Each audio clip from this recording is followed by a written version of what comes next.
Okay, you're on Just record. one of these if you want. Okay, I'm going to call the West Dakota Water Development District August meeting. Open up. First item on the agenda is the Pledge of Allegiance. Pledge allegiance to the flag of the United States of America and to the republic for which it stands, one nation, under God, indivisible, with liberty and justice for all. Amen.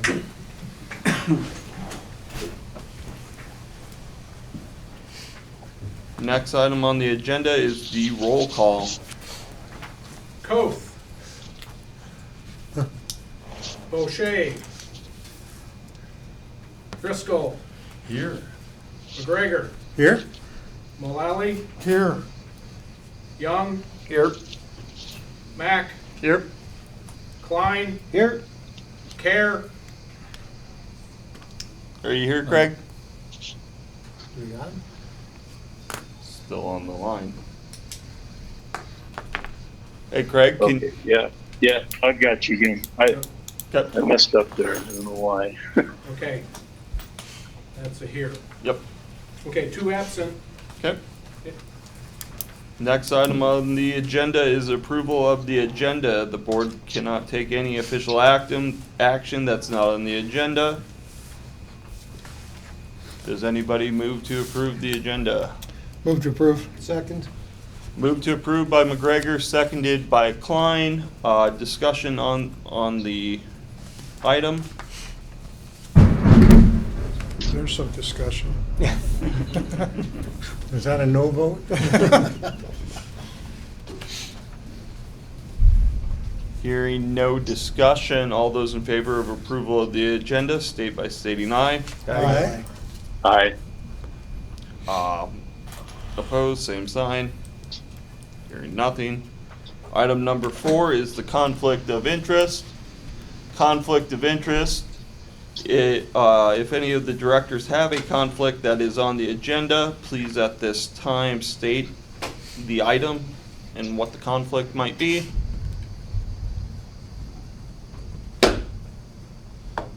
Okay, hearing no conflicts of interest. Moving on to item number 5, approval of the minutes from the July 14th meeting. Move to approve. Move to approve by Director Driscoll. Is there a second? So moved. Seconded by Young. Discussion on the motion.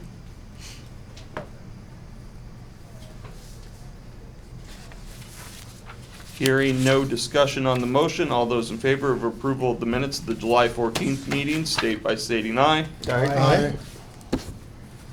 Okay, all those opposed? Okay, item 6 is the treasurer's report. And I will leave that to the admin.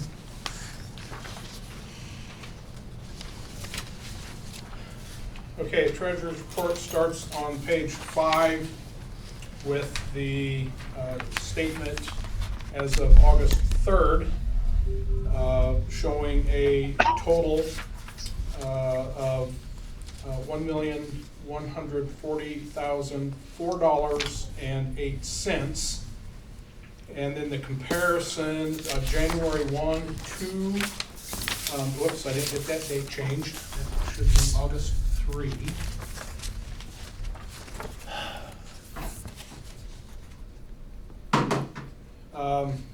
You can see the first column is the expenditures over the last month since our last meeting, and the second column is the year total expenses.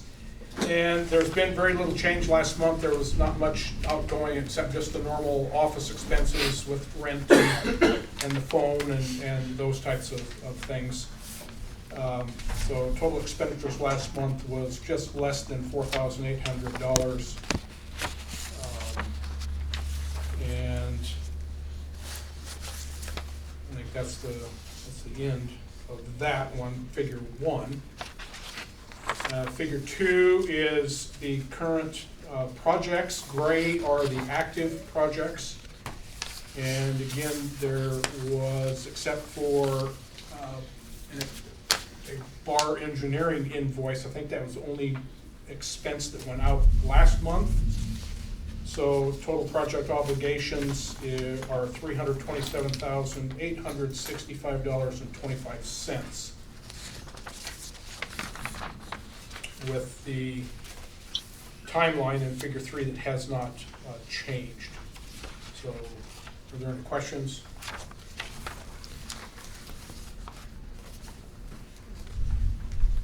What's gonna happen to that 195 for the bar modeling? That $195 under 26 projects, 20, says balance remaining. Yes, that was, let me find it here. It's the first portion on page 7. It's the last line. Oh, there, yeah, 195. So that project will end the end of December, and then that 195 will just go back into the Okay, general we're not account. expecting a new invoice to No. burn that up. No. Oh, so that should be grayed out too, sorry. I guess I missed on that one. Should that still be marked as open then, or it says closed next to that? Yeah, I mark? put closed because I know they're not gonna have Okay. it enough. That's probably why I didn't put gray in. Yeah, okay. Yeah, so that was a one-time thing, and they didn't quite get the full 25,000. Which is good. Yeah.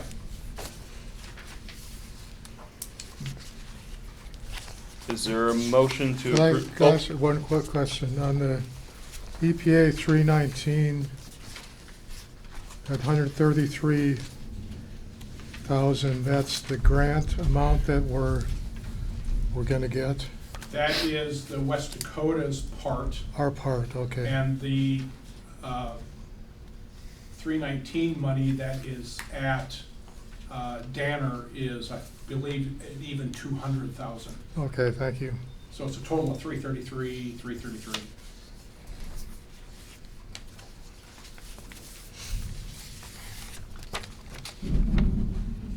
Is there a motion to approve the treasurer's report? I move to approve the treasurer's report. Okay, move to approve by Mullally. Is there a second?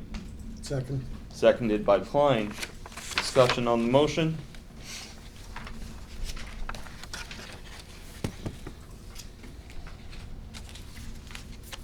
Hearing no discussion, all those in favor state by stating aye. Aye. Aye. Aye. All those opposed, same side. Okay, item 6 passes. Mr. Chairman, Yes, sir. would it be possible for us to consider item 8 before we go to the 2027 draft budget? I think whether or not we're gonna keep that 125 on pending status indefinitely has an impact on our 2027 budget. Okay. Do What we need would to be- move that change? I talked to Frank last night, and they voted it down. They're not gonna proceed. So I think it's safe to assume we can just Cancel that. eliminate that, yeah. Okay. He said he would be here. I don't see him though. Oh, there he is right here. Oh. Were Just you- in time. You heard me. Entry. Oh, yeah?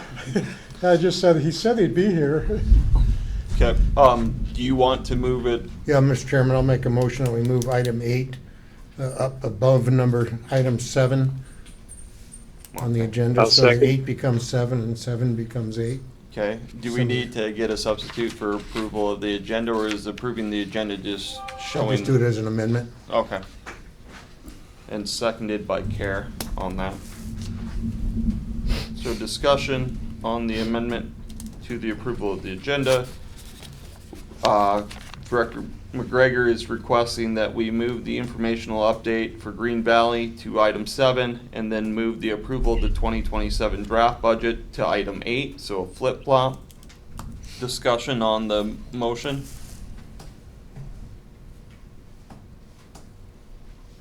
Hearing no discussion, all those in favor? Aye. Aye. Okay, motion passes. So we're gonna do now, Who seconded? Care. So we are going to do, so new number 7, which is number 8 on your program, if you're paying attention. Informational update, Mr. Frank Henderson, President of Green Valley Sanitation District, about the results of the July 15th meeting that organization had. So, let me start by saying, first of all, I want to express my appreciation to all the members of this board. I understand from being here a few times and talking to a couple different people, this has been a long outstanding issue and has continued to, so to speak, hang around in your budget. You've been patient and very professional about it. So I want to make sure I thank you all for what you've done to try and assist our community, all of our community throughout western South Dakota. So, having said that, here's the update. The update is that we, the board, there are currently 3 of us. Anybody else want another job? I'd be more than happy to take volunteers. We determined, we sent out a survey. I mentioned this the last time we met. The survey went out to our constituents. We had a better than 60% response from our property owners, which was way more than what I had hoped for. I'd hoped for 50%. We got a 60% response, which was very, very good.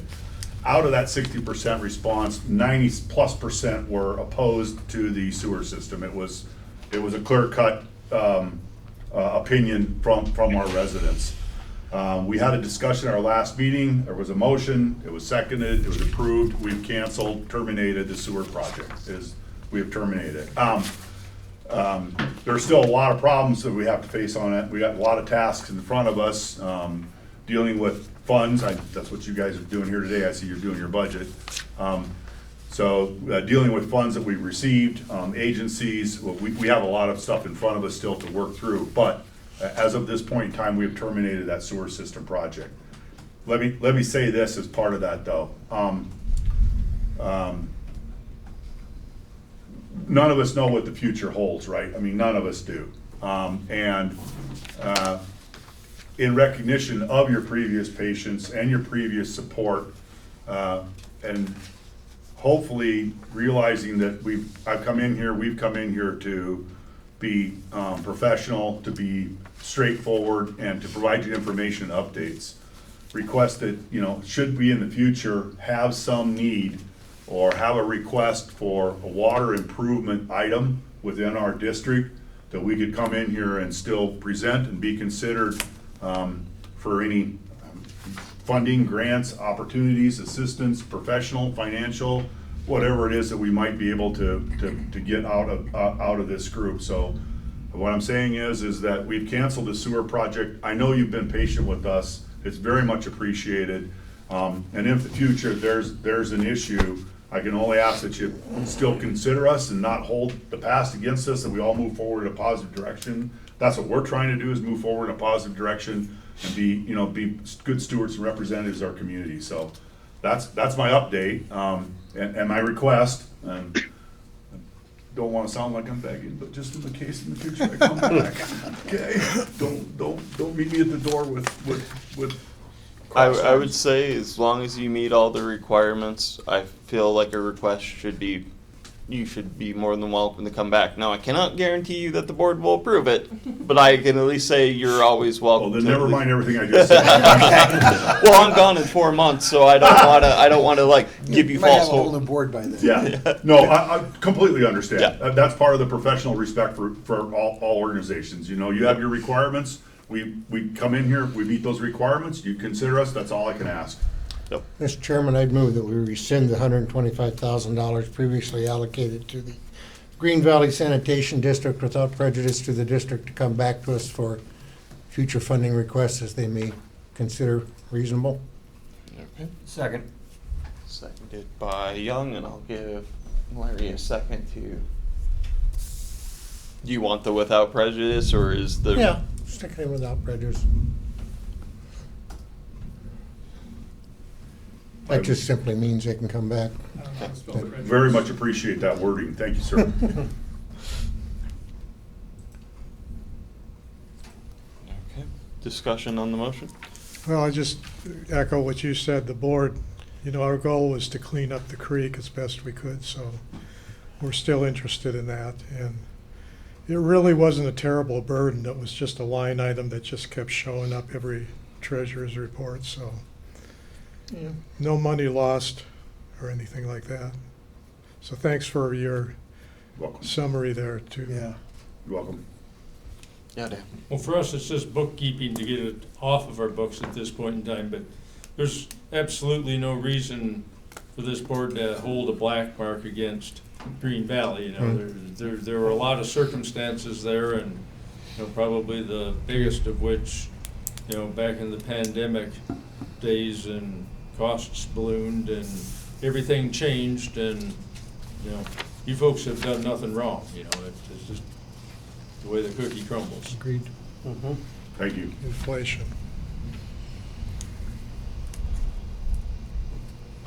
Okay, moving to, thanks a lot for coming, Frank, and Okay. You're done. You can stay if you want. you can say, but, I didn't hear a vote yet. oh, Oh, yeah, we haven't. Thank you. Just want me to leave? oh, No. I apologize, that's on me. So the motion by McGregor, seconded by Young, to rescind $125,000 allocation to Green Valley Sanitation District without prejudice. All those in favor of the motion state by stating aye. Aye. All those opposed, same side. Okay, motion passes. Thanks, Frank, sorry to push you out. No, you're quite all right. I just have one final request. Yeah. Can you have this meeting every day at 3 o'clock so we can rain? Thank you. All Oh, right. yeah. All right, thank you all very much. Okay. Thank you. Okay, so we're gonna move to new item number 8, which is item number 7 in your packet, which is the approval of the 2027 draft budget. So as you can see, the allowable levy is $283,277. As you can see, we have done the requirement by putting it into the papers of records for the 2 times required to notify the public of the budget. Is there a motion?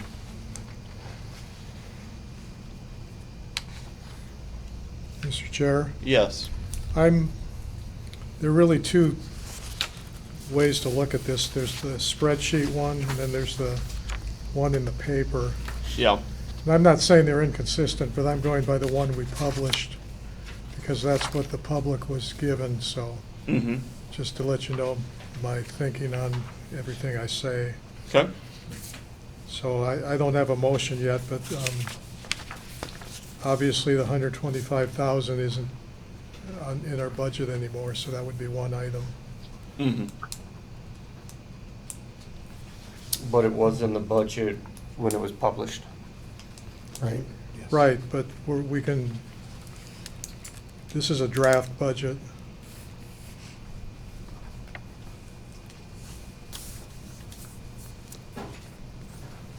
So I don't know if we want to deal with the levy first, or the budget, or how you want to. Are they separate items? Always saw them kind of 1A, 1B, in my personal opinion, but, so do you want to approve the budget for 27 and then approve the levy? Is that how you're asking it to be kind of blown out? Mr. Chair? Yep. Mr. Chairman? At least get the discussion going. I'll make a move that we reduce our property tax levy request for the 2027 budget from $283,277 to the amount that we requested in 2025 of $264,775, which would make a corresponding reduction in the amount of 2027 project funds available, down from 1.16 million to whatever that number's going to be, based on our recovery of 125,000 from our Green Valley Sanitation District allocation. I'll second. Seconded by, Malone? So last year's was 264,770. I'm going back 2 years. Oh, 2 years, Well, okay.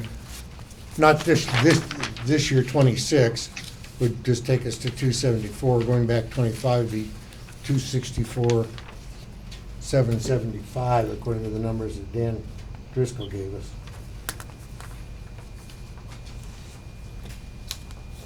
Okay. Here, and just so everybody has it for records, I know you sent this late afternoon, Dan. I don't know if anybody printed this off, but Dan sent this to me like at 4 o'clock yesterday. I got it on my phone, but For the public, just so everybody understands where Scott's getting the information from.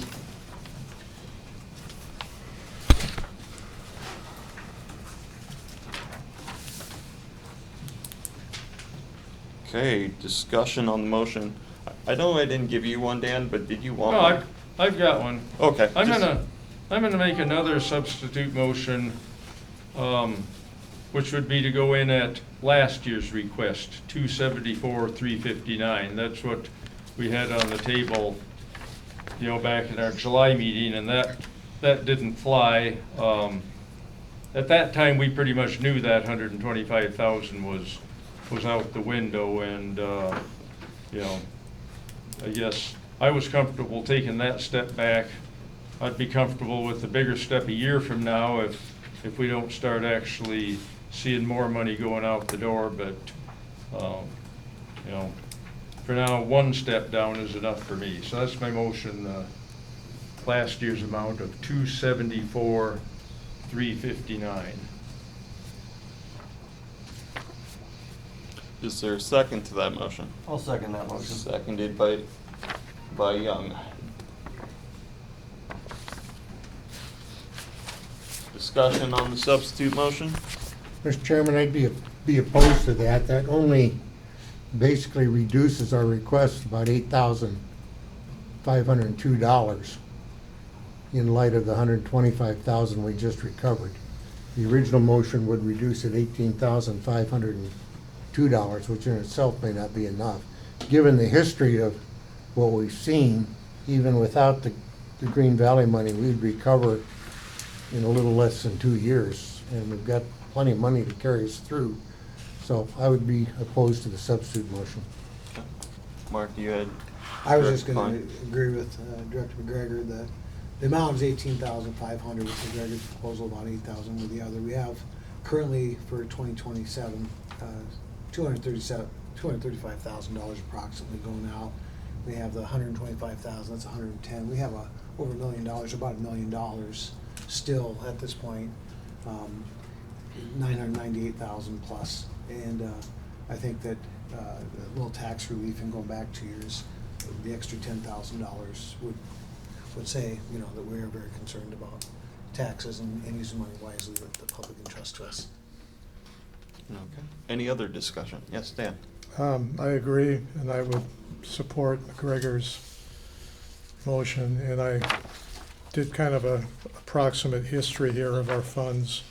So just kind of ignore everything but the orange ones, but it seems like our savings account goes up about 10% a year.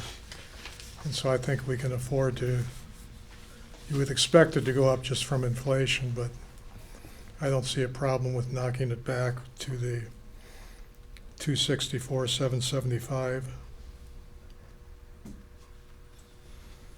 Okay. I would just like to point out that, I know Director McGregor stated a couple times that in 2 years that money will be recovered. It will never be recovered, because it is gone. So if we reset, whatever you reset to, that is the amount that the additional next year is added to.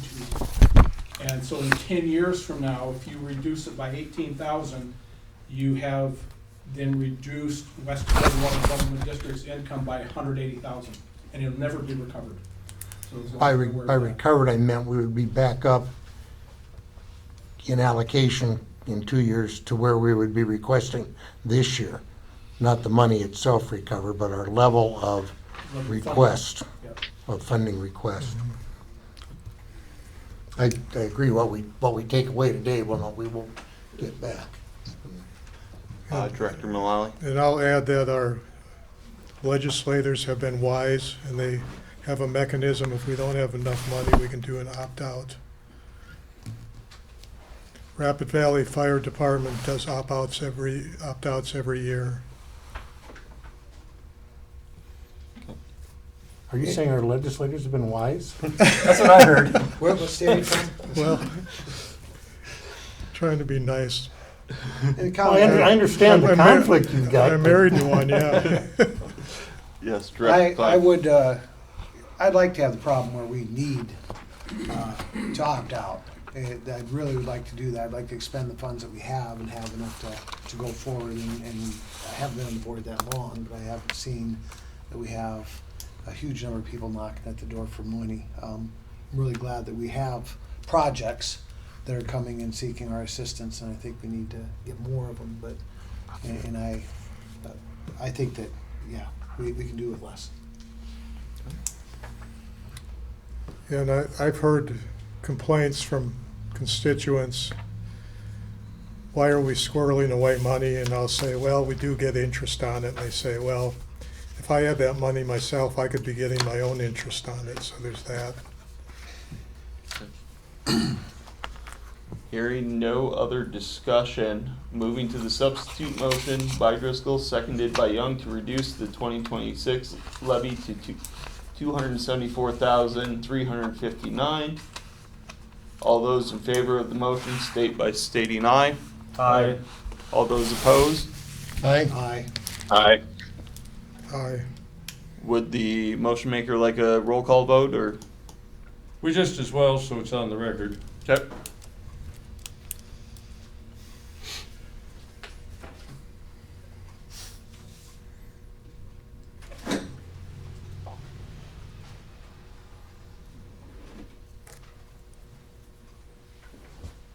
I think it splits.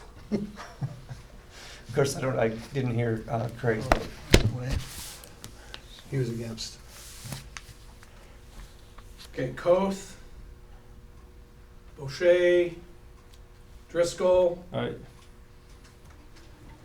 McGregor, No? Mullally, No. Young, Yes. Mack, Yes. Klein, No. Care, No. Motion fails, 4-3.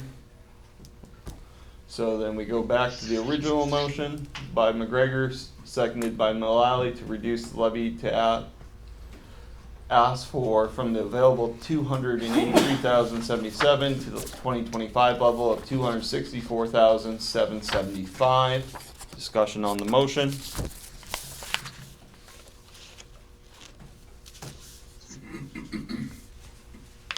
Mr. Chairman, I'd just say that the reduction in that tax request would be taken out of the, for purposes of the budget.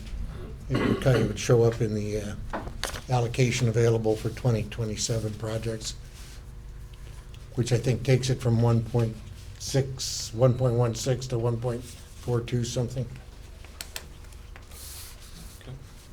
Any other discussion on the motion?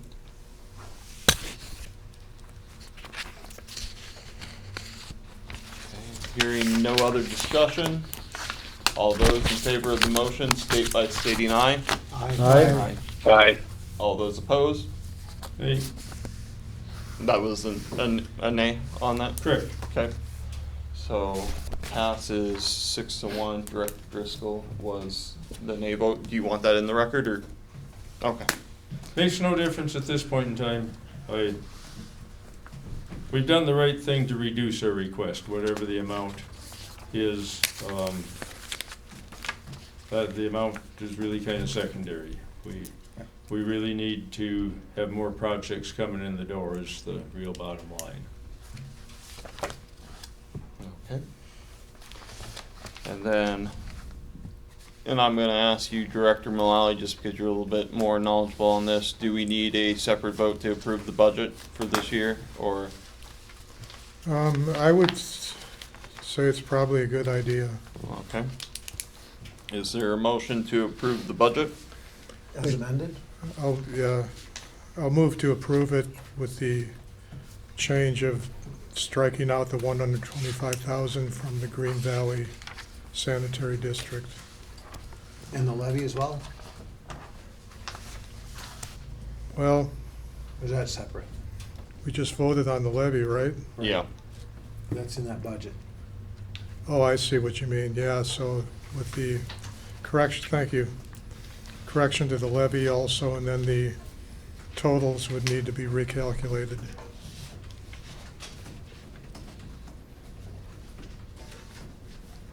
In essence, you're saying the new budget should reflect the revised tax request and Yeah. the rescinded Yeah, so amount for Green Valley. approve the budget with the Green Valley amount rescinded and the corrected tax revenue.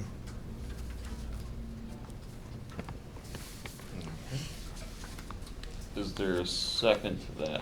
I'll second. Seconded by Driscoll. You've been doing a lot of secondings, Director Klein. I I thought I gotta would just share be though. quiet for a little bit. No. Okay, discussion on the motion.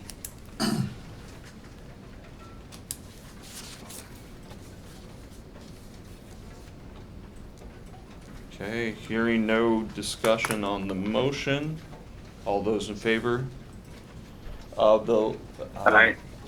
say, of the, oh, I'm trying to find which one, the draft budget, with the alterations of removing the Green Valley Sanitary District and adjusting the levy totals for the 2027 budget. All those in favor state by stating aye. Aye. Aye.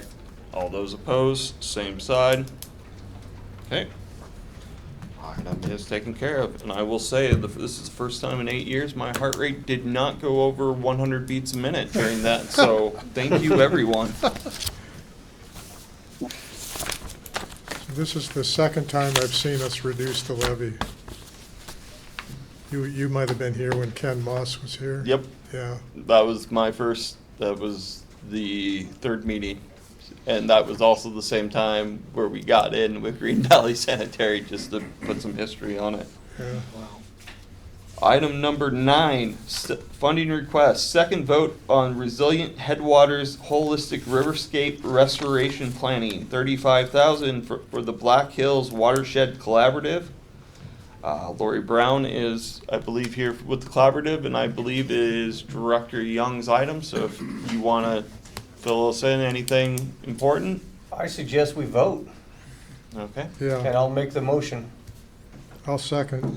Okay, seconded by Mullally. Discussion on the motion. Has anything changed from, Well, I noticed the correction was made for the 70,000. I think, was it 70,000? Yes, Okay. There was some arithmetic error in the, basic math is hard. okay. Math. That's been fixed, so. Yeah. But it has no changes to the funding, so it would be still the second vote. Any other questions by the directors?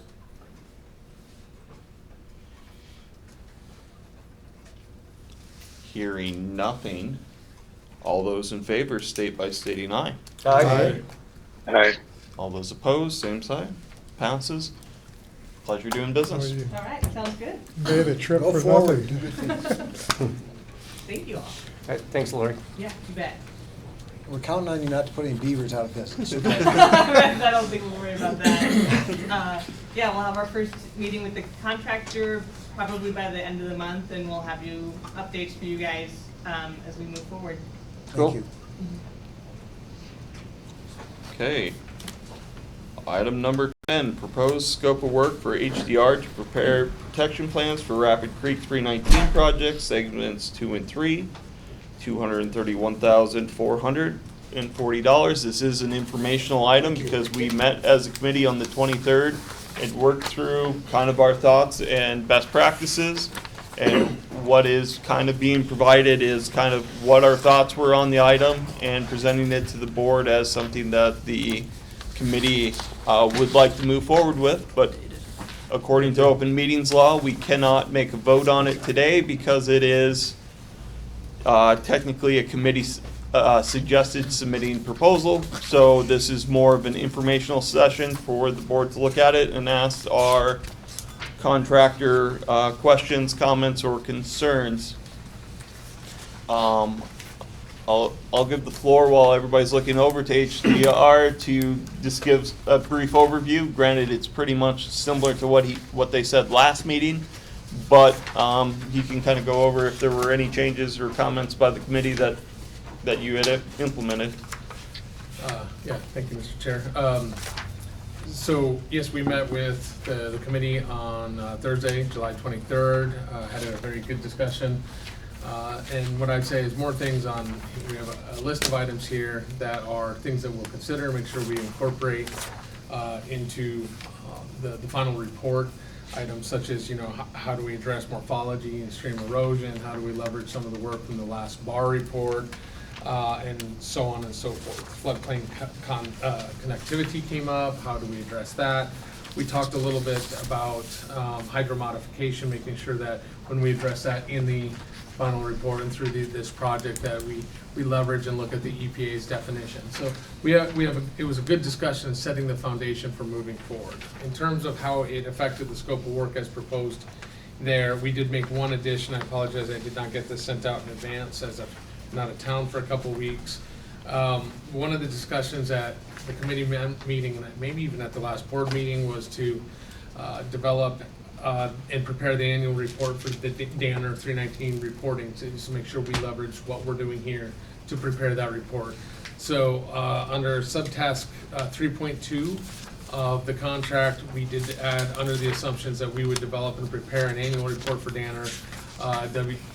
Water Development District would submit the report to Danner and supply HDR with the information beyond the scope of what we're doing. There's obviously information that you have that aren't part of our actual project that need to be included in the overall project, elements of the project implementation plan that aren't just the protection plan. So we'll work together, make sure we prepare that report for you to just pass on. So we added that to the contract. That was the only addition we made at this point in time.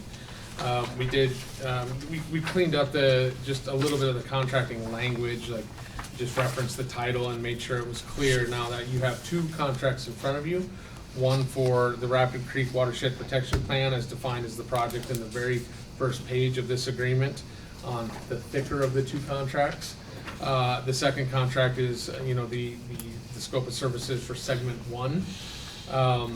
Which is just the watershed characterization, the things that weren't being included in the original proposal that we presented to the board, that add-on piece of work for the additional $18,500 to address the segment 1 above Pactola. And so that is a separate contract. When we met with the committee, I actually had the scope of services right up front in section 1.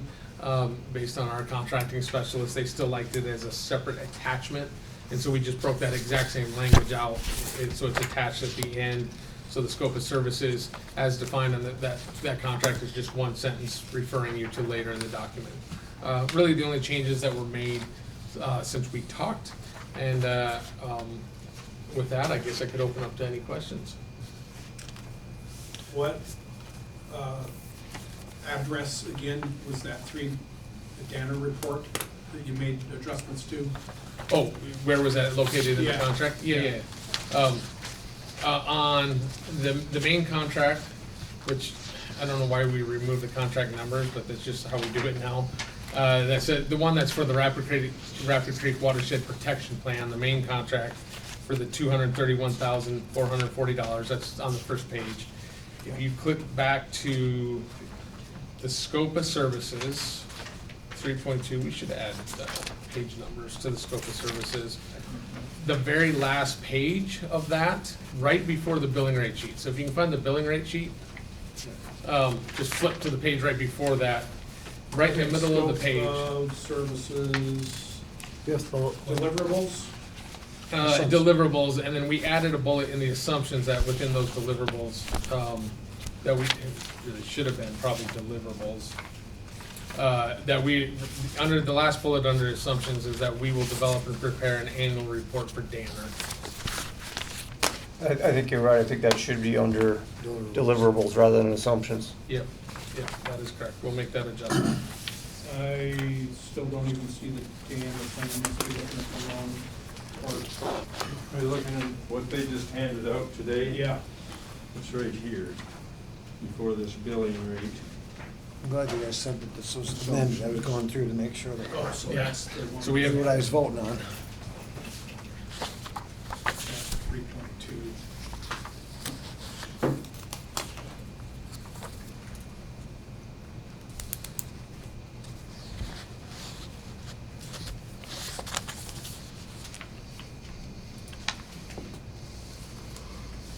Do any of the directors have any questions for HDR or comments, thoughts?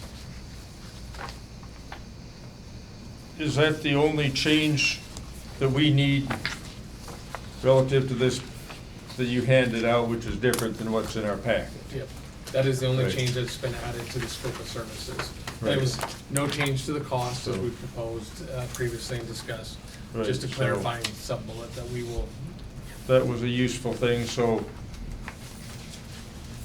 Chairman Mack, you said we do not intend to vote on this today We- because of the committee. Yep, because it went through Considerations. committee considerations, as Director McGregor had stated, because it was committee work.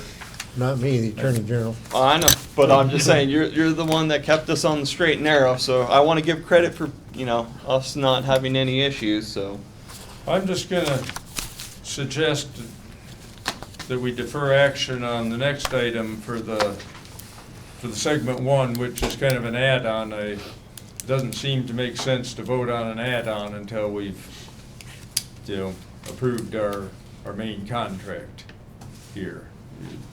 They do go hand in hand in that respect, so. Whether we need to wait until we get to that next agenda item or just do it now, that's my suggestion. So before we kind of jump into that, since we kind of separated them as two separate items, since the board did request for the 18,000, which means that it would be eligible to vote because it was a board request and not a committee request. Are there any questions on the 231,319 proposal that was worked on by the 319 committee? No. Am I allowed to ask a Yeah, question? if you got a quick one, yeah, sure. I do, I have two quick questions. While I was sitting here, I scrolled through the attachment. I noticed it said segment 3, it says through Rapid City. What is the termination when you say through Rapid City? How far downstream? If you can answer. I can answer that. Thank you, Mr. Chair. I'll define all three segments. Segment 1 is Rapid Creek above Pactola. Segment 2 is Rapid Creek from Pactola to Canyon Lake. Yeah. And saw then that. segment 3 is Canyon Lake. I believe the exact location is the confluence with the wastewater treatment plant. If it's not that exact point in time, it's defined as a townships by the DANR's integrated report or surface water quality standards. It's within a couple of 100 yards of the wastewater treatment plant. Okay, so essentially it's the wastewater treatment plant down below here. Yes, that's correct. Okay. Yeah, So- right down there. Then my next question is that you list stakeholders, but you don't list Green Valley. That's a good comment. That stakeholder list is a first cut, and it's actually part of the scope of services to fully develop the stakeholder list.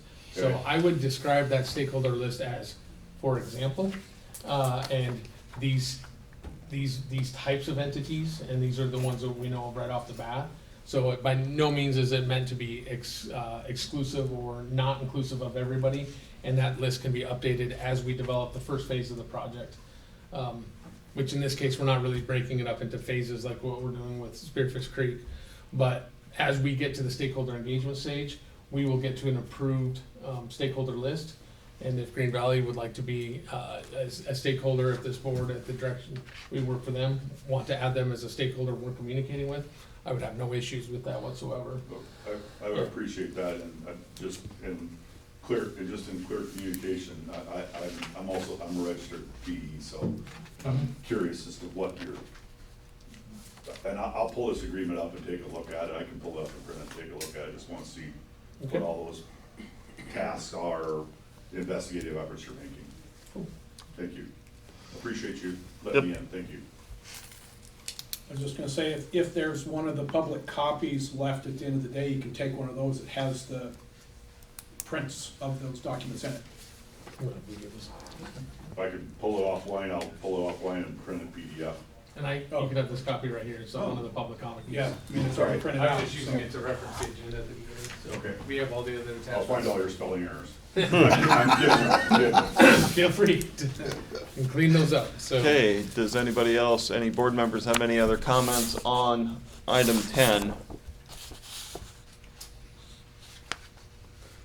I guess just one question to make sure we're all clear, is it our intent then that at our October meeting, typically we would require 2 votes for anything over 25,000, but our discussion had been that because we have already approved the 319 project as a whole, we thought we could approve this with a single vote. Is that our intent? That is for my October? understanding, because it would be, as an example, if we approved money for a project and then we had to go pay for something, this is how I'm seeing it, as more of an item of service than an actual allocation, because the allocation has already been approved, had been voted on twice, and so basically it's just us selecting the vendor is the way I am interpreting our policies and procedures.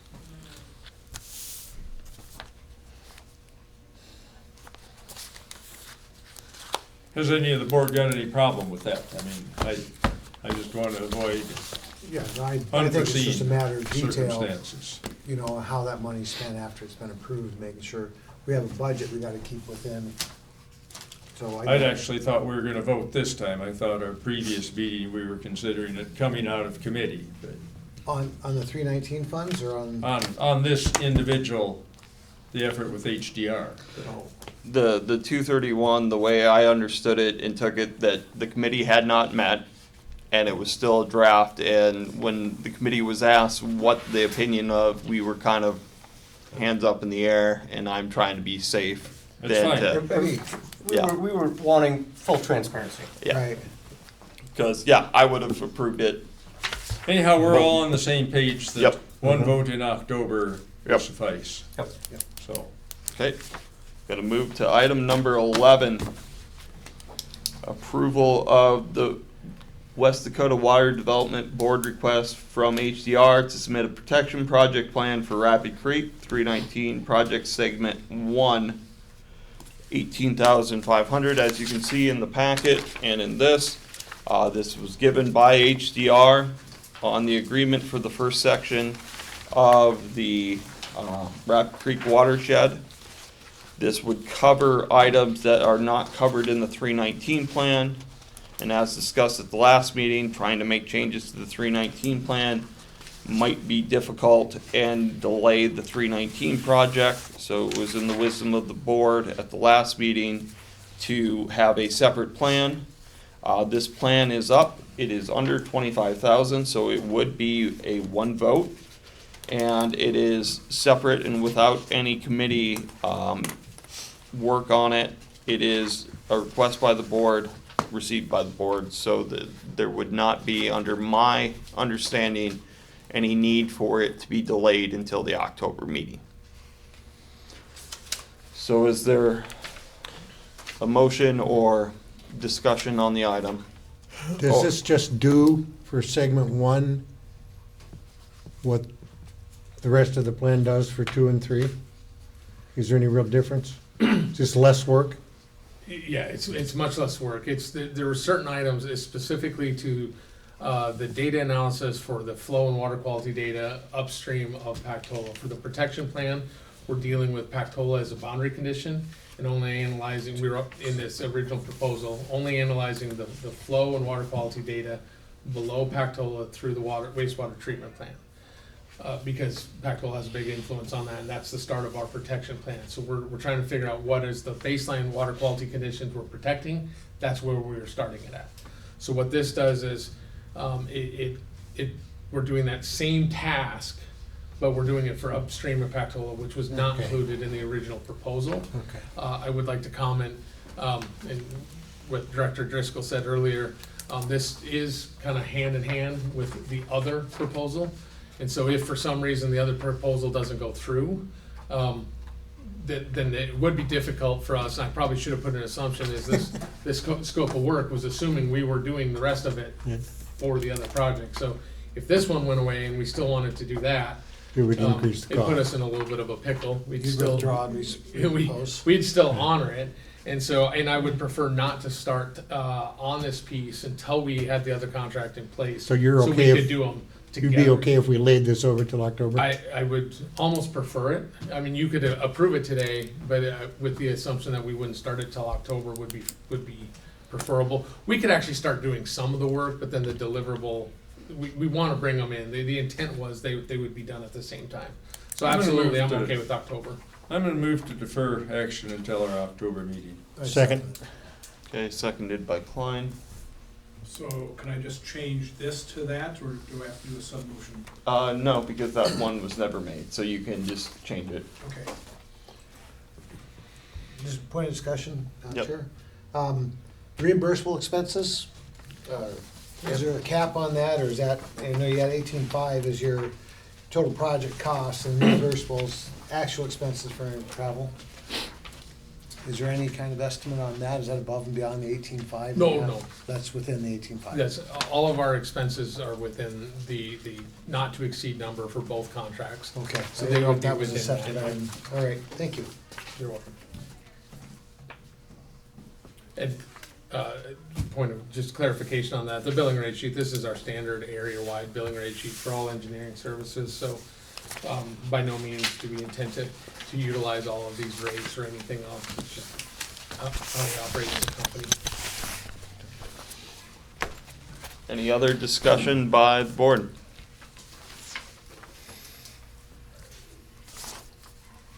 Okay, hearing none. Motion by Driscoll, seconded by McGregor to postpone HDR protection plan for segment 1 of Rabbit Creek 319 project in the amount of $18,500 to the West Dakota October 2026 meeting. All those in favor state by stating aye. Aye. All those opposed? Okay. We'll see you next month. Thank you, guys. Thanks, guys. Thank you. Thank you, everyone. I see no reason why I won't get all approved next month. Two months, yeah. Looking forward to kicking this off, exciting project. Don't come next month, we won't be here. Yeah. Yes, Be an approval. October. Okay, moving to item 12, discussion of vacant director position with the intent to fill by January 12th, 2027. So, as you know, I believe Director Kerr and myself, there was no one who decided to fill those spots by filling out the 25 required signatures to get on the possible ballot or to get the position by being the only person on the ballot. So we will have open positions. Those positions cannot be filled until after January 1. I talked to Jay Gilbertson. I said, can we post say that they're vacant now? He's like, are you leaving the board today? And I said, no. So what that means is that I wanted to have a discussion on a plan. So I talked to Jay. Jay says that to announce that there will be an official vacancy at the October meeting, put it into the paper, start the process there, have a reminder in the December meeting, and then hopefully by the January meeting, on the 12th of January, once the positions are vacant past the January 1st deadline, that they can be then filled at that January meeting. He recommended really getting the word out so that there is fillage and that we're not sitting with an open director position for months.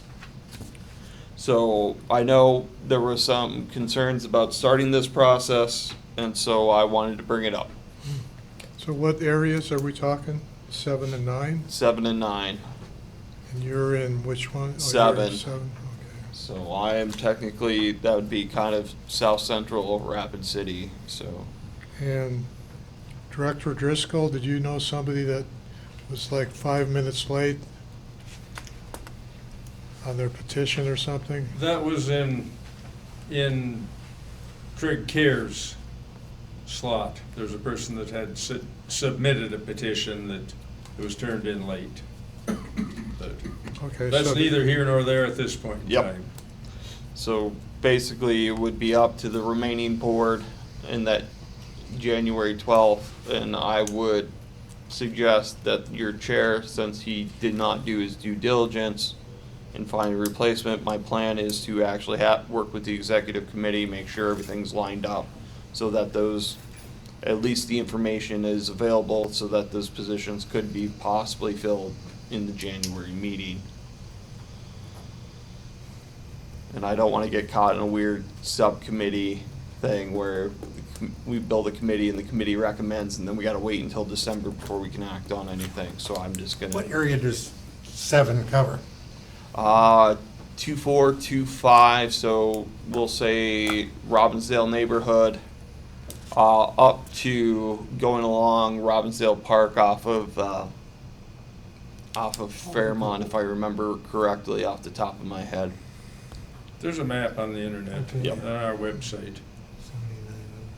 So it does go outside Rapid. Hair. Yes. Yes, it goes out into Rapid Valley. Yeah, out to Reservoir Road, basically. So, Are we required to post in the paper, uh, announce? I feel that it might be a good item to do, and that's what Jay had said from East Dakota, that it, And that would be, when would we do that? we could announce the vacancy at the October meeting and then move forward with the, We could do it now. I mean, the vacancies were determined when no petitions were filed for the primary. true, So they're vacant now. Yeah, it's a little unclear to me, the positions become vacant January 1, correct? yep, Right. And we know they will be vacant, yep, right. So, We just can't advertise them as vacant. Right. yep, We must advertise them as will be vacant. yep. Well, and if you go to our website, there's something that says click here for vacancy information. Maybe we could put something there. Okay, Absolutely. Which one? It's on the About Us Oh, section. About Us. Yeah, I think that's there. Stuff like how to be a director in 3 easy steps or something, and then, so it's clear that candidates cannot be seated until January unless an existing board member would resign. We don't expect that to happen. yeah, But in terms of, How to be so we elected. can And it gives you the declare the steps. yeah, I position think there was vacant another, effective January Go back. 1, correct? Is that Yeah. how we would advertise it? So in terms of when thought we there would was something actually that's make a specific. selection, Well, no, yeah, right there, click. here. would we be, if we Yeah, have that's the candidates one I was talking about. by October, Because we don't have a vacancy yet. would, But we could say, how many discussions we gonna have at we once will. here? Sorry. So we can declare the positions to be vacant effective January 1. We can vote to do that now. We can't fill the position. I mean, they cannot be seated until January. But is there anything that precludes us if we have candidates, in advance of our October meeting? Can we make the selections then? from my understanding, talking to Jay, you have to wait until they're vacant to actually make the selections. That was the recommendation. Oh, that- okay, so yeah. Yeah. we cannot make the selections in the December meeting. The Correct. selections can be made only in the January. Yep, or whenever there is a or a person that meets the requirement. So let's say nobody shows up and we don't have something by the January meeting, it would then roll to the March meeting that you could fill it. But, Right, if you don't have a person, you can't fill it yeah, without a person. but January's meeting would be the first meeting that we could fill and select to fill. Can we field slate of candidates though before then? Yeah. I mean, just get names. You could get names, you could get submissions, starting as soon as it's officially declared. And then from there, all the people that are interested in the positions, let's say if there's multiples, you'd bring them in on the January meeting, and then determine as the remainder of the board who to select to fill the position. That has been done a couple times with vacancies with this board, at least in my memory. And I know probably Director Mullally had, I think that was one of your first things you had to do when you were admin, was the 5, that it was pretty much selection for that position, so that would happen. So candidates are required only to submit a statement of interest essentially as opposed to a valid petition. Is that correct? That is what I believe, yes. I think they are required to submit whatever we want them to, but they do not have to submit Right. an election petition. Right. But if we want a resume, if we want a cover letter, if we want a statement of experience, or I mean, whatever we decide Yeah. we want. Well, stopping short of making a motion, I guess I'm gonna suggest that we officially start the process at this meeting, and I think we have to determine what is it that we request from a candidate, and then we have to essentially specify an end date for submittal, correct? Which usually, it used to be, there had to be time to validate a petition, which is no longer the case, but if we're intending, it's the earliest that we can seat a person is the January meeting, what would we intend to establish as a deadline for submittal? Maybe I'd suggest something like December 20 in advance of Christmas, something like that, so we've got time to process it. But I guess, seems like maybe we should throw that out for discussion. So are we going to vet candidates before selection, or is that something, I'm just wondering if we could use the board meeting, the executive meeting in January as the due date, that they have to have them by that date, but maybe we need more time than that. So what would happen and I'm going off of past experience as somebody who came in as a fill-in, is that technically whatever our cutoff date is, anybody that applied that met the requirements of it is automatically can be considered. Okay. So the exec board cutting it off, going, these are our top 3 candidates, kind of like a job search, can't really happen. No. Everybody gets a fair shake at whenever the board decides that. I understand that's the date when we set the agenda, and you'd have the candidates, you could provide a list. I mean, that's the only reason I thought that would be a date. No, I just wanted Yeah, clarification. No, I didn't want to vet anyone before selection, yeah. I'm glad you said that. So, Maybe, I think Driscoll's right, that more time would be better, especially with the holidays, to not back that up so close to our next meeting, or Well, first meeting. I don't really see a reason to wait until, like, the executive committee Yeah. meeting, but, to me, it's kind of arbitrary. People need to know in advance what the deadline is, and if we do not have candidates, then at the next meeting, it would, basically, you reopen the position, it remains open until you say we need a new deadline, but.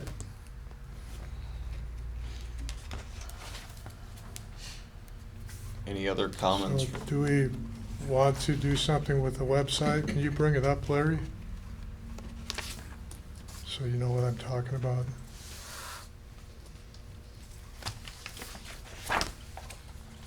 About us, Yeah, and then, and then scroll down. Apply.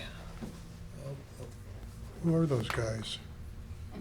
I can't read it. There's something that says Uh, notice of very top, vacancies. Larry, notice of vacancies. Yeah, I mean, could we put something there that these areas will become vacant without any details? Yeah, It would be the one above that though, but it doesn't look like there's a hyperlink on it anymore. yeah, but it says click here. Yeah. There's no. There's no link there right Yeah, now. that's link my there. point. I've never messed with this page at all, so I don't know where it's supposed to go. Because technically there aren't any notice of vacancies because the board is technically filled. It'd be a 404 page. Yeah, I'm just thinking if they click there and then they see something that pops up and says areas, X, 7, Y, yeah. and Z will become vacant in January, stay tuned or something, I don't know. May I Okay. recommend if we do that, Larry, that we have shown what the area is? So when you That can click be on it- found, yeah. on Yeah, that. there's a map on I there. just Yeah. refer them down to here. Yep. That would be good. So right now, we're looking at purple and gold, the darker gold. So this one. Yep. And Mhm. this one. Mm-hmm.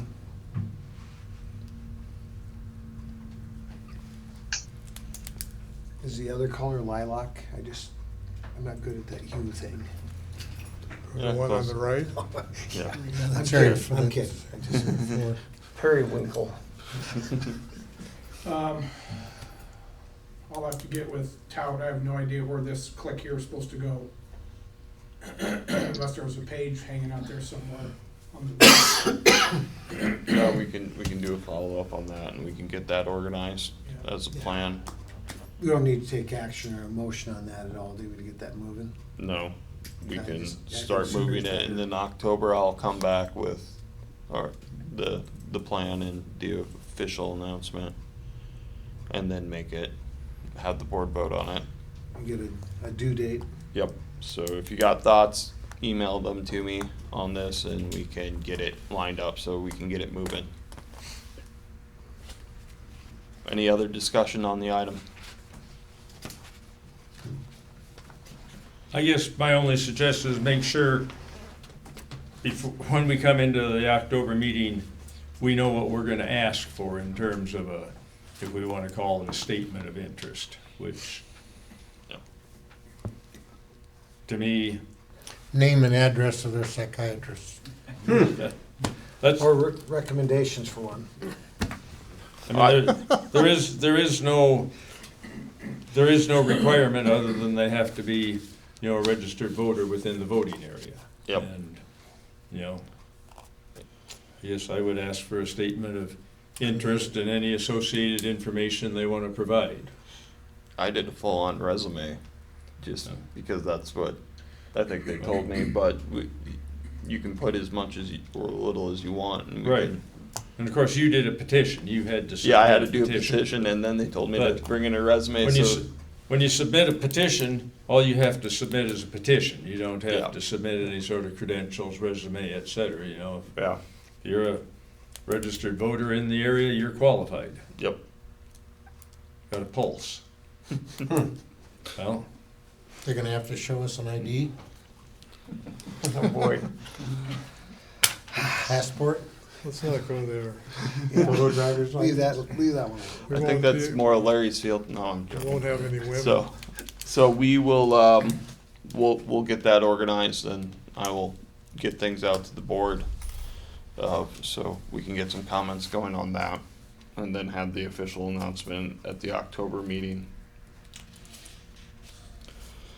Okay, item number 13, discussion of the South Dakota Attorney General's opinion letter.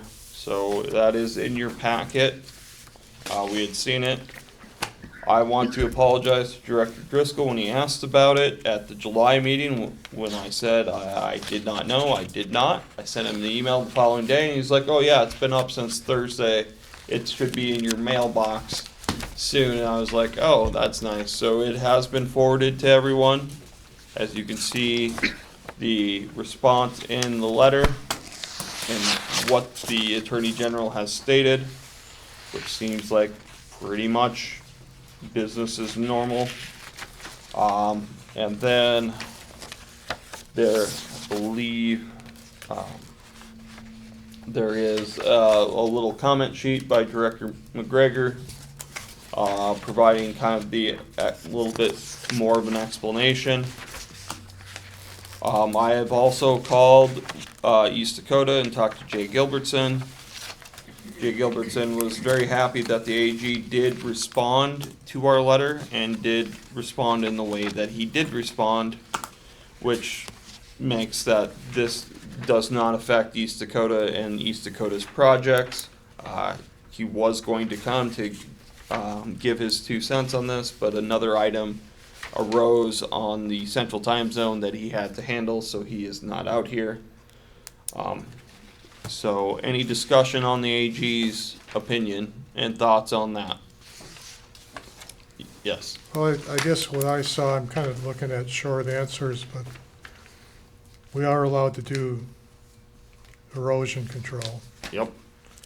And it says on short answer 4, in general, a landowner can be required to finance a part of a project that provides water, blah, blah, blah, blah, blah. So it says a landowner can be required.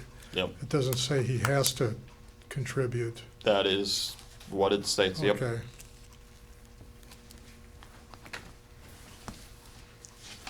There seems to be a certain amount of confusion that was introduced by the AG relative to circumstances where, in the case of projects involving private land, if the value of the property is substantially enhanced.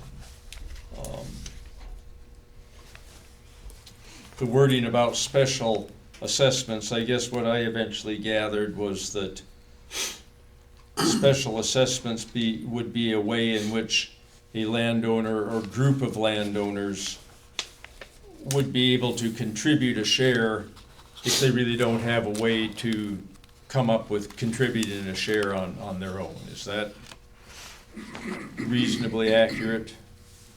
I'm gonna defer to you on.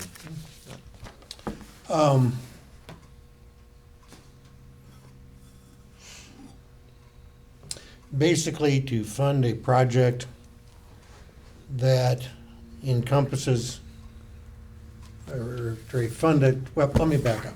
We asked for this opinion because of disagreement among the board, whether we could continue to fund the erosion control projects that we have been doing on Skyline Drive, and whether we could fund a project on private ground where the benefits of the project were not generally open to be enjoyed by the public, like was brought to us by the Black Gap Homeowners Association for help in improving their dam. And I'll say at this point, I abstain from all of that because I live out at Black Gap. The Attorney General gave us an opinion that said, yes, we can continue, basically, we can continue funding the erosion control projects like we have been doing, that a district can sponsor and fund its own projects. And the Attorney General also said that, yes, we can help fund projects like the Black Dam improvement, so long as we make a determination of benefits between the public and the private interest, or the private entity, being the homeowners association, and make a allocation of funding based on what we feel the public versus the private benefits are. In other words, for a project like Black Gap, we could not completely fund that project. But we can fund that project to the extent to which we believe there are general benefits to the public involved accruing from that project, even though it is on private ground and not generally accessible to the public. So, Black Gap would be available, I think, to be reconsidered. We can continue with, the erosion control, and going forward, we can continue to fund private projects as we have in the past with such things as the Boy Scout camp and the High Sega water district up there years ago. All we have to do is make a general assessment that the project does include a degree of public as well as private benefit, and we cannot fund it to a greater extent than we conclude there are public benefits to it. That is not a precise mathematical formula. It is simply a subjective call that the board makes, but in making that call, we need to have a fair and reasonable basis for what we do. That's the gist of the opinion. And we have to come up with a number. No, we gotta come up with a number. That's the, I mean, it separates the men from the boys. yeah, I mean, we come up with a number for what we're gonna grant for funding. We don't have to come up with a number, a proportional number of what we determine the public versus the private benefits are. We do not have to do that. We don't have to say, well, this project has 30% public benefit, 70% private benefit, so we're only going to fund 30% of the project. We do not have to do that. We simply have to say that this project has a fair and reasonable degree of public as well as private benefit, and then fund within that. But it does, we don't have to make a precise determination. Okay, well, sounds like a pretty big loophole you can It is, drive it's a Mack very truck through. subjective loophole, but we don't have to go through a calculation like that. Yeah, We just well, simply that's don't have good, to do it, 'cause it's I all don't know. subject, Yeah, you know. So we say, you know, and again, I'll use Black Gap, because that's the one that was before us. We have to make a determination that, yeah, there are public benefits to that project, and we think they're, you know, probably worth X amount of dollars, or that it's X% of the project, and so we make a allocation of funding accordingly.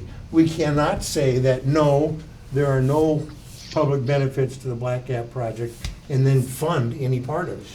I mean, we just simply have to say that these are the benefits, and then we can fund the project to what we feel is in line with what those benefits are. But it's not, there's 30% public benefits, so we fund 30% of the project. If we were to do that, we could end up having to fund public-private projects in excess of what we have available. I mean, if we say there's 30%, you know, public benefit to this $1 million project, but we don't have $300,000 available, you know, we couldn't, you know, we couldn't do anything. That's where that item. We are, you know, the problem we have, and if you talk to Jay, the real problem, we are the only water development district in the state that I am aware of that even funds projects, private projects. And we could have a policy that simply says we're not gonna do that. I don't think that's in line with what the West Dakota Water Development District does, because we are cabined by our limited geography and what we can do. Every other district is a multi-county district, and they are able to do more public-oriented projects. Like you wrote your environmental controls on the Big Sioux River, the James River, the Million River basins and things like that, that we cannot do because we have a limited geographic area in which we can operate, and because even then, much of that is already occupied by federal government agencies.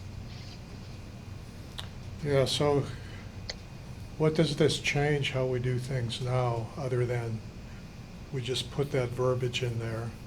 I don't think it would Because- change how we did things much at all, Because like, other than the fact that certain board members felt we shouldn't be doing it at all. yeah, because like Star Village, there was a contribution from Zadig, Right, right? So we've already kind of right. done that on all of these You know, anyway.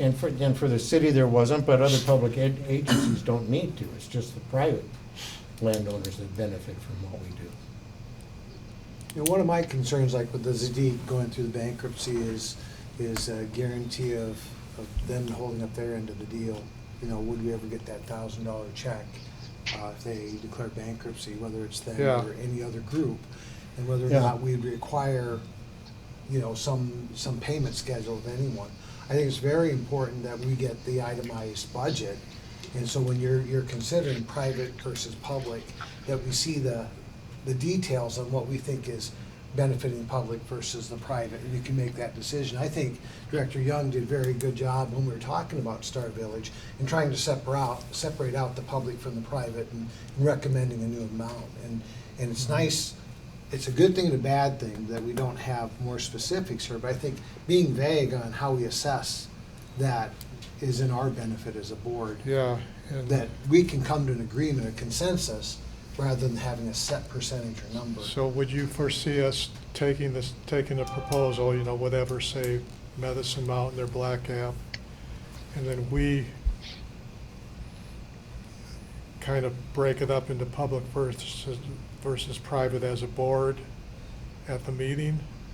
Yeah, I think we could just, the numbers, what we would decide that, for example, in Black Cap's just the most recent, I haven't been on the board long enough to see a lot, but we might look at the dredging and stuff being more recreational for fishing and those things that will benefit that. You might even look at how much it benefits the property values, whatever, and then that stream monitoring they're talking about and the prevention of sediment going 7 miles downstream, so that's the public part of this, that will fund these things and maybe this amount. I just think that it's gonna be very important that we have that detailed budget when we go into these private ventures or public-private joint ventures to come up with a number that we as a board decide on. We do that anyway. So maybe in our application instructions, we'll state that the board will be considering the ratio of private versus public improvement, so they know we're gonna be looking at that. It might even be better just to put some verbiage like this in there, in private projects. The board will consider the public-private benefit when considering funding. Okay, yeah, I'm just trying to make things easy for us. Yeah, you know. well, I think I think that rubric. I don't think it's ever gonna be easy for us, No. because I think on any given project, different members are gonna view it differently and say, this has more public benefit Yeah. than another member thinks it does, or private or whatever. I will say this, as the Attorney General notes, under state law, all water of the state is owned collectively by the people of the state. Absolutely. We all own it. So any project that creates either an increase in water quantity or water quality inherently carries a public benefit. Yep. Hmm. So that's something to consider. I just think that, that proposed rubric that you had, that helps you score the proposed, presented projects. Yeah. Beneficial to us a lot. And then each one of us has a different, rating, and you can come in from somewhere 0 to 100 to figure out how you feel about a project, first of all, and then how much to fund second. See, I mean, go to the erosion control thing. We've voted by majority vote to fund that, so the majority of the board thinks there's a benefit to it. Ron doesn't think there is, Right. and those members who didn't vote for it. I mean, there's a difference of opinion right there on public versus private benefit. I don't vote on projects even though I know there's a public benefit, when I think a state agency or other government agency is just looking to us to help them pad their budget so that they don't have to spend it. Not. I don't vote for those projects. Even though there's a public benefit there, I won't vote for them. So we all have our different viewpoints and our different principles that we adhere to, and that's never gonna change. We're not gonna get that ever settled in common. But I also feel that's the benefit of it, just like as we talked to Green Valley, when they said, hey, can we come? Yeah, you're always welcome to come back to provide a project idea and have a discussion. It's not a guarantee that it will be funded at the amount that you request that, or even if it gets funded at all, just because the way the board sees things. And so I Well, think, Green Valley is a good example. I mean, what is the, assuming that the real benefit of that project is essentially water pollution from inadequate septic systems. Okay. What is the degree of public benefit for that project, which is high, versus the degree of private benefit to that project, which is also high? Yeah. And if we're looking at that project, which is $20 million, we're not gonna be able to get ourselves involved in that. With Green Valley, it was 100% the condition that, the septic tank effluent was contributing to degradation of Rapid Creek. Yeah. Is the public benefit. One could ask, what's the real benefit to the homeowners if the septic effluent is discharging to Rapid Creek? What do they care? They can operate like that. They eventually said, well, we really need to fix this problem for a number of reasons, and they Because ended the up. law also requires them to have adequate systems. Right. regardless of where the influence goes. There was no requirement, none whatsoever at No, but the, that's the kind of thing we have to look at well, now. Yeah. the law changed, at some point in time in there, but. Yeah, because of Fairview. But I think there is a property value increase that Yeah, versus but septic it's system. I there'd think be there is a property value to value those increase. homeowners too to consider, in these projects, public, private, a septic system versus a sewer system. I mean, tell you what, I'd prefer the sewer system any day. Well, maybe. So I think we got a good Maybe understanding. Black Apple will come to you, we're on a septic system. Well, to me, there's still quite a gray area there, I guess I'm not here. There to- is a gray area, and it's Well, never gonna be other than that. So let's use High Sega, not Black Gap. The High Sega was entirely on private land. Its situation would be identical to the Black Gap situation, other than it was a water supply system update to pumping systems. And I guess, Tom, you're probably the only. Nope, that was before my time, and Well- that's why I got recruited for the board. It was because of that vote, because the vote was, technically there was a director from the housing complex on the board, and that angered some people, and that's how I got a ring when this position came open. But yeah, no, it was actually the spring before I got on. Okay, so anyhow, I had Larry dig up some of the information on it. As near as I can tell, I could not tell that there was any contribution from High Sega. Had you looked? Either of you looked at it close enough to determine that? I tried to find it too, and I couldn't. There was talk of perhaps volunteer effort or something like that, but I mean, in this case, there is the usual public benefit of a better water supply. The benefit to High Sega is clearly the primary benefit there. They're the primary beneficiaries, no question about it. I guess to me, it is perfectly acceptable that West Dakota funded that at 100%, even though the public benefit is much less than 100%. I personally wouldn't vote to fund it that way, but I cannot tell that it was illegal. Yeah, I think we probably, or the board at that time, according to the guidelines we now have from the AG, probably shouldn't have funded that, Well, or not in the amount that we did. certainly not 100%. The West Dakota absolutely does have a track record, had a track record for many years of, a very large number of the projects they were funding was upgrades to water supply systems for small subdivisions, usually much smaller than High Sega. Typically, the funding amount was nowhere near the vicinity of 100%. Typically, they were being funded through swarms, substantial landowner contribution, and then a contribution from West Dakota. So I think those are probably a more typical example, but those were done for years, and nobody said, well, we need to determine a breakdown of public benefit versus. Well, here's another example I can give you on a project like that of just how wishy-washy this can get. Right. In funding a public water supply benefit for an area like that, you are continuing to allow people to live in those homes, which might not otherwise occur. Those people will continue to pay property taxes and help fund our schools. If we didn't do that, what's gonna be the impact of the school budget? I mean, that's a public benefit. How much is it? What is it? Who knows? They're But I funding, know that's a public benefit. they're funding us too. Yeah, and then they turn around and give us back money, off of their property taxes too. But, I mean, that's just how, you can always sit down on anything and think up a public-private benefit. And we just have to make sure that the funding we allocate is not grossly out of line with what the benefits are. I guess I'll take that as a bottom line, not grossly out of line. Okay, I'll accept Yeah, that. I agree. Well, I mean, there's such a. I mean, I think that's what the fair and reasonable language the Attorney General noted basically amounts to.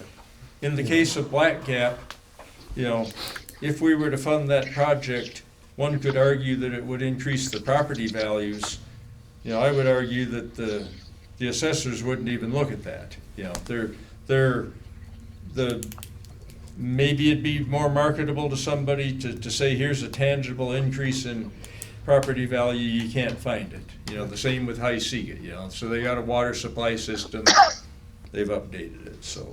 I guess to me, the bottom line, you know, having gone around this bush some number of times now, you know, certainly the Black Gap issue is one that was the reason for a big part of this about how much should a private entity contribute, you know, that part of the question.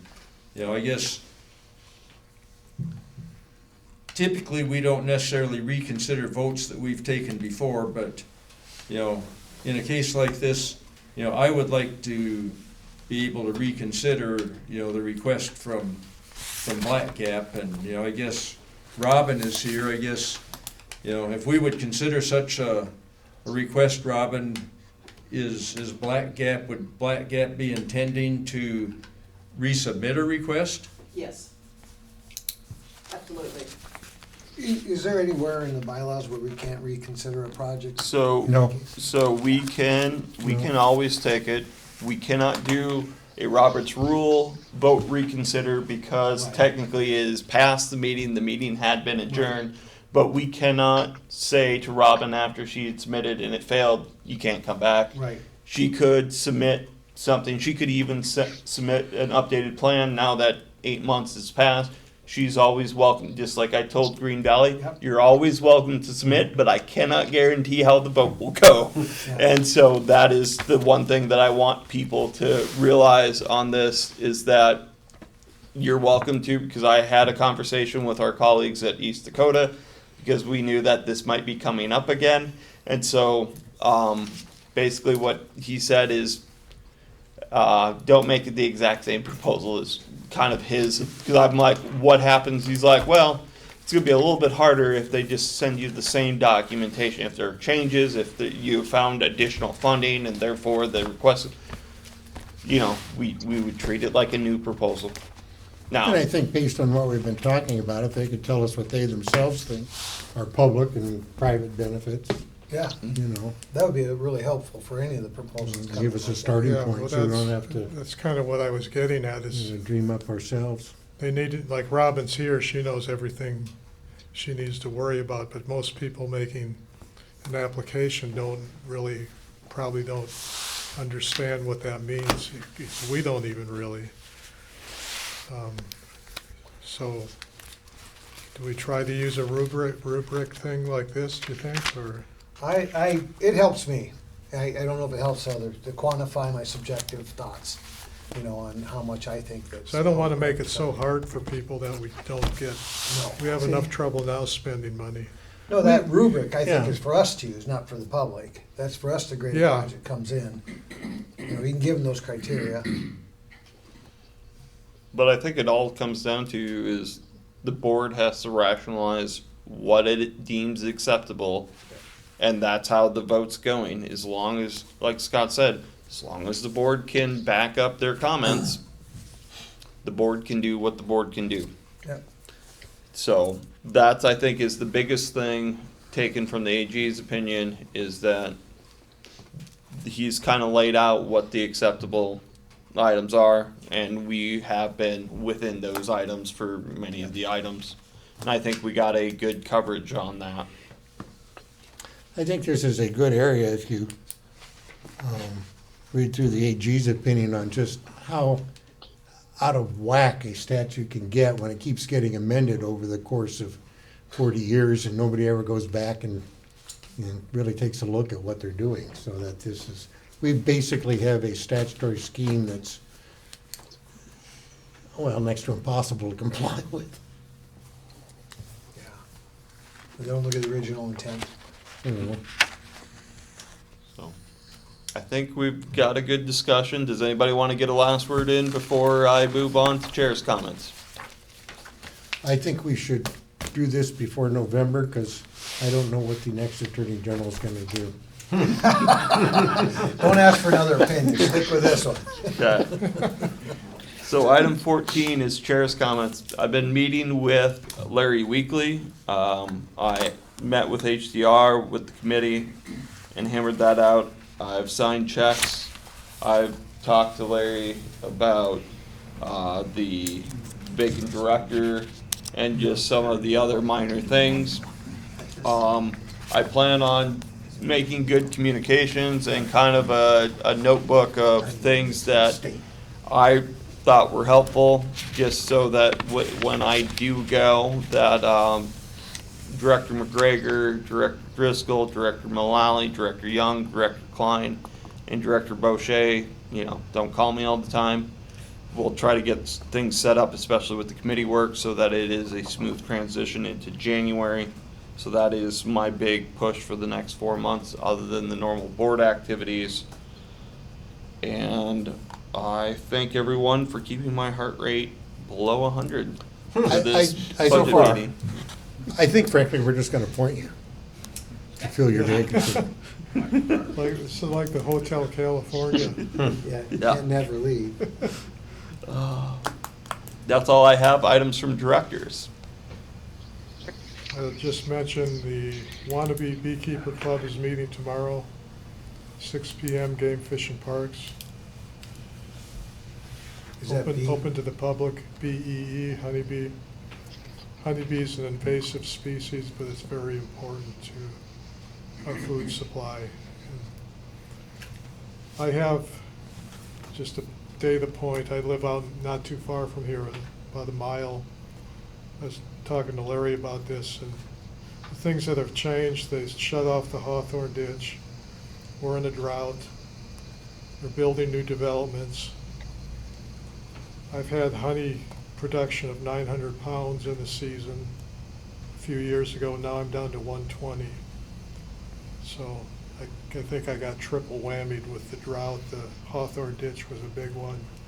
The developments are destroying the food supply. So that's all. Are you getting stung less? Pardon me? Are you getting stung less? They sting more when they're very human-like, when they get very defensive, when they sense that they're not bringing in a lot of food. So yes. August 29th, creek cleanup. We're going to meet at the Cherry Street Bridge, which is right off I guess it's the east side of the fairgrounds, where the old dairy used to be, actually. We're going to invite residents from the public, of course, but also we're going to invite the fair board to see the impact of trash in that area right after the fair.